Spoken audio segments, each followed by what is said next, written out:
Hello दोस्तों नमस्ते। आज हम पढ़ने वाले हैं गणेश्वर सभ्यता के बारे में। पिछले वीडियो में हमने कालीबंगा सभ्यता पढ़ी, उसके बाद हमने आहार सभ्यता पढ़ी और उसके बाद में हमने बेरार सभ्यता पढ़ी और आज हम सबसे अंतिम और लास्ट सभ्यता है गणेश्वर सभ्यता। Specially first grade second grade में ये 4 सभ्यता ही अपने टॉपिक में दे रखी है, तो हमें ज्यादा ना पढ़ के जो सिलेबस है उसके अकॉर्डिंग ही पढ़ना चाहिए। तो देखिए दोस्तों, गणेश्वर सभ्यता जो है वो किस जिले में है, तो आपका आंसर आएगा सीकर जिले में है। और सीकर जिले में एक स्थान है नीम का थाना। तो नीम का थाना सीकर जिले में गणेश्वर सभ्यता स्थित है। ये जिस नदी के किनारे है उस नदी का नाम है कांतली नदी, और या इसे यूं भी कह सकते हैं कि ये गंगा घाटी के क्षेत्र में पल्लवित एक सभ्यता है। ठीक है, मुख्यतः तो कांतली नदी है। अगर ऑप्शन में ऐसा भी आता है कि गंगा घाटी के क्षेत्र में पल्लवित सभ्यता है तो गणेश्वर आपका सही आंसर होगा, गलत नहीं माना जाएगा। ये ऑथेंटिक बुक में दे रखा था कि गंगा घाटी के क्षेत्र में पल्लवित सभ्यता। ठीक है, तो कांतली नदी हो गया किस नदी के किनारे।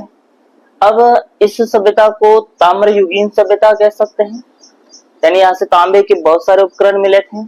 तो ताम्रयुगीन सभ्यता या इससे पूर्व हड़प्पा कालीन सभ्यता कहते हैं। यानी पूर्व हड़प्पा से ये मतलब हुआ कि ये हड़प्पा से भी क्या है, प्राचीन है, तभी लगाया पूर्व। तो इसे पूर्व हड़प्पा कालीन सभ्यता या इसे ताम्रयुगीन सभ्यता भी कह सकते हैं। इसका टाइम पीरियड है 2800 ईसा पूर्व, या आपको ध्यान में रखना है 2800 ईसा पूर्व इस सभ्यता का टाइम पीरियड है। यानी ये सभ्यता 2800 ईसा वर्ष पुरानी थी। डीपी अग्रवाल ने इसका टाइम पीरियड निकाला था। कार्बन डेटिंग जो पद्धति होती है C14, ये आपको इतना ध्यान नहीं रखना, सिर्फ नॉर्मल ध्यान रखें कि इसका टाइम पीरियड 2800 ईसा पूर्व है। ठीक है, 1977 में RC अग्रवाल, रतन चंद्र अग्रवाल ने इसकी खोज और उत्खनन का काम किया था, RC अग्रवाल ने। फिर एक साल बाद 78 और 89 में विजय कुमार ने भी इसका उत्खनन का काम किया। तो आप इन दोनों के नाम ध्यान रखें, RC अग्रवाल और विजय कुमार, क्योंकि पूछा जा सकता है कि निम्न में से कौन आहार के उत्खनन से संबंधित है या कौन आहार के उत्खनन से संबंधित नहीं है। तो RC अग्रवाल तो है ही है, इसके अलावा विजय कुमार भी है। ठीक है, यहां से मैक्सिमम मात्रा में तांबे के आयुध व उपकरण मिले। आयुध शायद आप हथियारों से लगा सकते हो, आयुध का मतलब हथियार ही होते हैं। तो यहाँ मैक्सिमम मात्रा में तांबे के आयुध मिले और तांबे के उपकरण मिले। ये जो तांबे के आयुध और उपकरण थे, इनकी विशेषता ये है कि ये बहुत प्राचीनतम थे। क्या है, बहुत पुराने थे, बहुत प्राचीनतम थे। और इन उपकरणों में, इन आयुधों में 99% क्या था, कॉपर पाया गया। यानी तांबे में भी कुछ मिलावट करके बनाते, लेकिन यहाँ के उपकरणों में 99% क्या पाया गया, तांबा। यानी यहाँ शुद्ध, लगभग यूं कह सकते शुद्ध तांबे के उपकरण पाए गए। अब मैंने कहा कि यहाँ तांबे के आयुध और उपकरण जो है बहुत ही प्राचीनतम है, और प्राचीनतम है ना, ये इतने प्राचीनतम है कि हड़प्पा और मोहनजोदड़ो से भी प्राचीनतम है। इसी कारण भारत में ताम्र सभ्यताओं की जननी इसे कहा गया। आई बात समझ में, क्योंकि यहाँ तांबे के उपकरण बहुत प्राचीन मिले, इसलिए ऐसा माना जा रहा है कि ताम्र सभ्यताओं की जो जननी है वो गणेश्वर ही है। ये फैक्ट इंपॉर्टेंट है, ध्यान रखें। ठीक है, और यहाँ से तांबा हड़प्पा सभ्यता में भी भेजा जाता था और मोहनजोदड़ो को भी यहाँ से भेजा जाता था। तो ये चीज आपको ध्यान रखनी है। गणेश्वर नीम का थाना सीकर में है, कांतली नदी के किनारे स्थित है। या अगर ऐसा भी आ जाए कि गंगा घाटी के क्षेत्र में पल्लवित सभ्यता कौन सी है, तो भी गणेश्वर आंसर हो सकता है। ताम्रयुगीन सभ्यता भी कहते हैं, इसे पूर्व हड़प्पा कालीन सभ्यता कहते हैं। 2800 ईसा पूर्व इसका टाइम पीरियड है। डीपी अग्रवाल साहब ने इसका निकाला था। 1977 में RC अग्रवाल ने इसकी खोज की और 78-89 में विजय कुमार ने इसकी उत्खनन का काम किया और मैक्सिमम मात्रा में तांबे के आयुध और उपकरण मिले जो कि प्राचीनतम है। इनमें 99% तांबा पाया गया। बहुत प्राचीनतम होने के कारण इन्हें ताम्र सभ्यताओं की जननी माना जाता है और यहाँ से तांबा हड़प्पा सभ्यता में भेजा जाता है और मोहनजोदड़ो में भी भेजा जाता था। तो दोस्तों इस स्लाइड में देखिए गणेश्वर से और क्या क्या चीजें मिली है।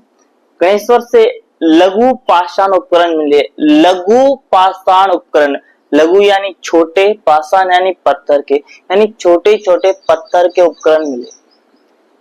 आपको पता हो तो लघु पाषाण उपकरणों को एक संज्ञा दी जाती है माइक्रोलिथ। ये भी अगर ऐसा भी आ जाए ना माइक्रोलिथ, माइक्रोलिथ तो भी ध्यान रखें गणेश्वर से लघु पाषाण उपकरण मिले या माइक्रोलिथ उपकरण मिले। ठीक है, यहाँ के मकानों में वेरी वेरी इंपॉर्टेंट, यहाँ के मकान पत्थर के बने हुए थे, यानी मकानों में किसका प्रयोग हुआ? पत्थरों का। यहाँ ईंटों का प्रयोग बिल्कुल नहीं हुआ है, इसको आप ध्यान रखें।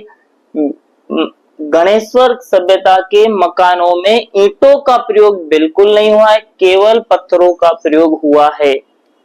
ठीक है, यहाँ के लोग बाढ़ से सुरक्षा के लिए पत्थर के बांध बनाते थे, क्योंकि ईंटों का प्रयोग करते नहीं है तो बांध भी उन्होंने किसके बनाए? पत्थरों के बांध बनाए बाढ़ से सुरक्षा के लिए।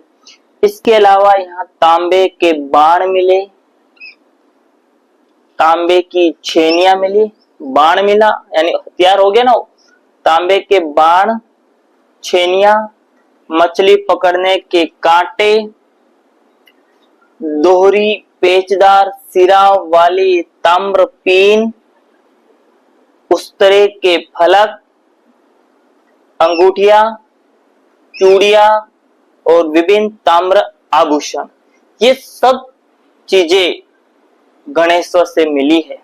ठीक है, गणेश्वर में जो तांबा की आपूर्ति, यानी गणेश्वर में हमने पढ़ा कि तांबे के इतने सारे उपकरण मिले, तो गणेश्वर में तांबा आखिर कहां से आता था? तो तांबा जो आता था गणेश्वर के पास में एक खान है, उस खान का नाम है कोलिहान की खान। ये खेतड़ी के अंदर स्थित है। कोलिहान खेतड़ी से उस कोलिहान की खानों से यहाँ तांबा आता था गणेश्वर के अंदर। तो गणेश्वर में तांबा की आपूर्ति कोलिहान खेतड़ी की खानों से होती थी। इसे पुरातत्व का पुष्कर कहते हैं। देखिए पुरातत्व शब्द, पुरातत्व किसको बताया? प्राचीन को बताता है। पुरा यानी प्राचीन, तो प्राचीनता को बताता है और पुष्कर एक पुरातत्व स्थल है। तो पुरातत्व का पुष्कर यानी कौन है? गणेश्वर है, क्योंकि गणेश्वर बहुत ही प्राचीन है। कृपीस वर्णी मृद पात्र, यहां से जो मृद पात्र मिले, मिट्टी के जो पात्र मिले हैं, उनका नाम है कृपसवर्णी। इसका मतलब इनमें काले और नीले रंग का प्रयोग हुआ है। कृपसवर्णी मृद पात्रों में काले और नीले रंगों का प्रयोग हुआ है। या यहाँ से गेरिक मृद भांड मिले, यूं कह सकते हैं कृपसवर्णी मृद पात्र या गेरिक मृद भांड मिले। तो गेरिक मृद भांड आए तो आपका आंसर होगा गणेश्वर। गा से गेरिक, गा से गणेश्वर, लॉजिक पकड़ना है। या ऐसा भी आ जाए कृपसवर्णी मृद पात्र तो भी आपका आंसर होगा गणेश्वर। और कृपसवर्णी मृद पात्र की जगह यूं आ जाए कि काले व नीले रंग के मृद पात्र कहां से मिले तो भी आंसर होगा गणेश्वर। ठीक है, तो यहाँ से लघु पाषाण उपकरण मिले यानी माइक्रोलिथ उपकरण मिले, छोटे पत्थर के उपकरण। मकानों में पत्थर का प्रयोग होता था, यानी पत्थर के ही मकान बने हुए, बट ईंटों का प्रयोग बिल्कुल नहीं हुआ है। बाढ़ से सुरक्षा के लिए भी लोग पत्थर से ही बांध बनाते थे। इसके अलावा तांबे के बहुत सारे आयुध मिले, वहां बाण मिला तांबे का, छेनिया मिली, मछली पकड़ने का कांटा मिला, दोहरी पेचदार सिरा वाली ताम्रपीन मिली, उस तरह के फलक मिले, अंगूठिया मिली, चूड़िया मिली और ताम्राभूषण मिले। तांबा की आपूर्ति कोलिहान खेतड़ी की खानों से होती थी। इसे पुरातत्व का पुष्कर भी कहते हैं, क्योंकि यहाँ से जो तांबा निकला वो सबसे प्राचीन था।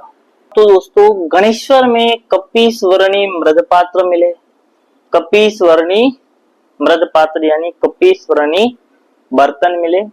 तो यहाँ से दो प्रकार के, ये फैक्ट जो है आपकी गवर्नमेंट वाली जो बुक है उसके अंदर दे रखा है कि यहाँ से दो प्रकार के कपीश्वरणी मृदपात्र मिले।